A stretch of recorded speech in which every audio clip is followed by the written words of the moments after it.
সেহরিতে কিন্তু ভর্তা ছাড়া পেট ভরে ভাত খাওয়া যায় না। হ্যালো বন্ধুরা, আসসালামু আলাইকুম। Welcome back to my channel পাবনার আপা কিচেন অ্যান্ড ব্লগ থেকে আপনাদেরকে আরও একটা রেসিপি দেখার জন্য আমন্ত্রণ রইল।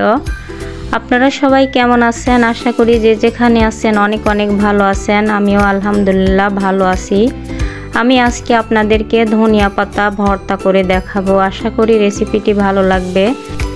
ভালো লাগলে ছোট্ট একটা লাইক দিয়ে শেষ পর্যন্ত দেখার জন্য অনুরোধ রইল। দেখুন, এখানে আমি সব কিছু অফ ক্যামেরায় রেডি করে নিয়েছি। পেঁয়াজ কুচি, মরিচ, শুকটি, চিংড়ি মাছ, রসুন, ধনিয়া পাতা আর শুকনো মরিচ নিয়েছি কিছু। এখন আমি চুলার উপর চলে এসেছি। একটা কড়াই বসিয়ে দিয়েছি। পরিমাণ মতো তেল দিয়ে দিলাম রসুনগুলো, মরিচ দিয়ে দিলাম এখানে পেঁয়াজ কুচি। এখন আমি পরিমাণ মতো লবণ দিয়ে দিলাম। এখন এগুলো সুন্দর করে ভেজে নেব।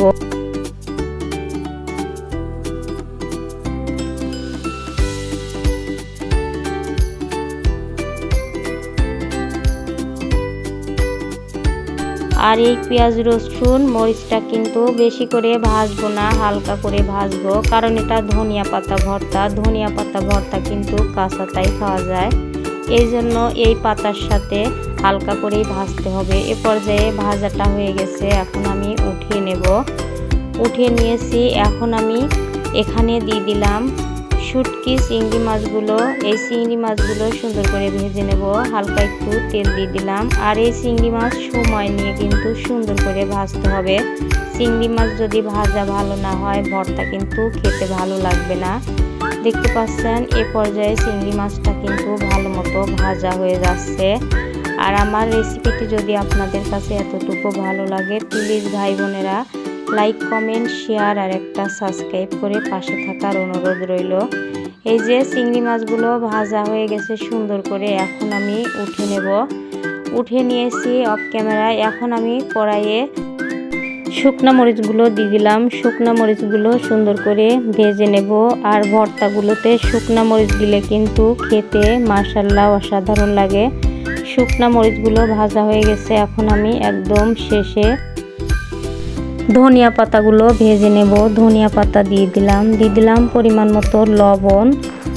এখন সুন্দর করে ভেজে নেব। এটা কিন্তু কালার অবস্থায় নামিয়ে নেব, তা না হলে ভর্তা কিন্তু কালার নষ্ট হয়ে গেলে খেতে ভালো লাগবে না, দেখতেও ভালো লাগবে না।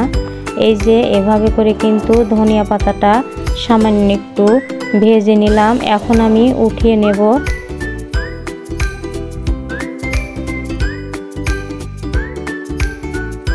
এ পর্যায়ে দেখুন সম্পূর্ণ জিনিসই আমার ভাজা হয়ে গেছে। এখানে আমি শিলপাটা নিয়েছি। শিলপাটার উপর সব কিছু রেডি করে নিয়েছি, যেহেতু ভর্তাটা শিলপাটায় বাটবো। আর ভর্তাগুলো শিলপাটায় বাটার কিন্তু মজাটাই আলাদা। বাটনায় করেন, ব্লেন্ডারে করেন, সেটা কিন্তু বেশি ভালো লাগে না।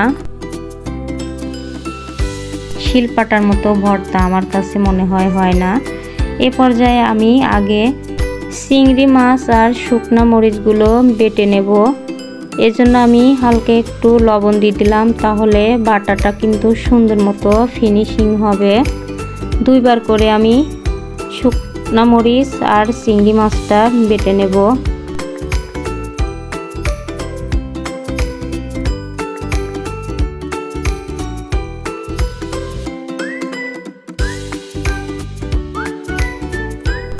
দেখুন দুইবার করে বেটে আমি নিলাম।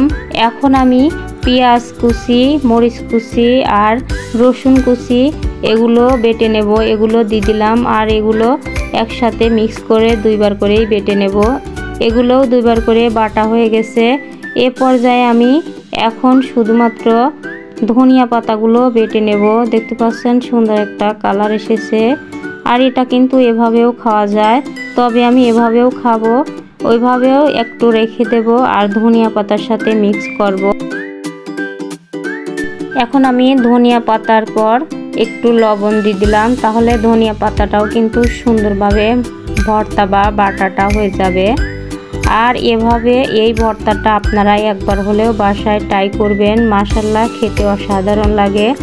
আর সেহরিতে যদি এরকম একটা ভর্তা থাকে তাহলে কিন্তু মাছ মাংস ফেলে ভর্তা দিয়ে কিন্তু থালা ভরে ভাত খেয়ে ফেলবেন। এখন দেখতেছেন বেশিটুকু আমি ধনিয়া পাতার সাথে মিক্স করব, দিয়ে দিলাম আর অল্প একটু রেখে দিলাম, ওটা কিন্তু খাবো আলাদা করে। আর এই ভর্তাতে সরিষার তেল লবণ আপনারা সেকে নিয়ে দিবেন। আমি এখানে যেহেতু ইফতার সেহরিতে খাবো আগে থেকে দিলাম না, তখনই আমি সুন্দর করে সেকে নিয়ে মেখে নেব। এখন এই জন্য এভাবে করেই মিক্স করে ভর্তাগুলো রেখে দিলাম।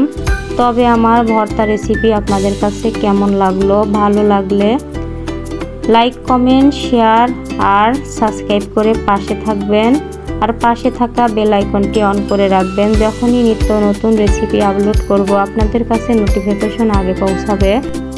মাশাআল্লাহ, ভর্তা দুইটা কিন্তু মুখরোচক ভর্তা হয়ে গেল। তবে আজকের মতো রেসিপি দুইটা এখানেই শেষ করছি। অন্য কোনো দিন অন্য কোনো নতুন রেসিপি নিয়ে আপনাদের মাঝে দেখা হবে। ততক্ষণে সবাই ভালো থাকবেন, সুস্থ থাকবেন। আল্লাহ হাফেজ, আসসালামু আলাইকুম।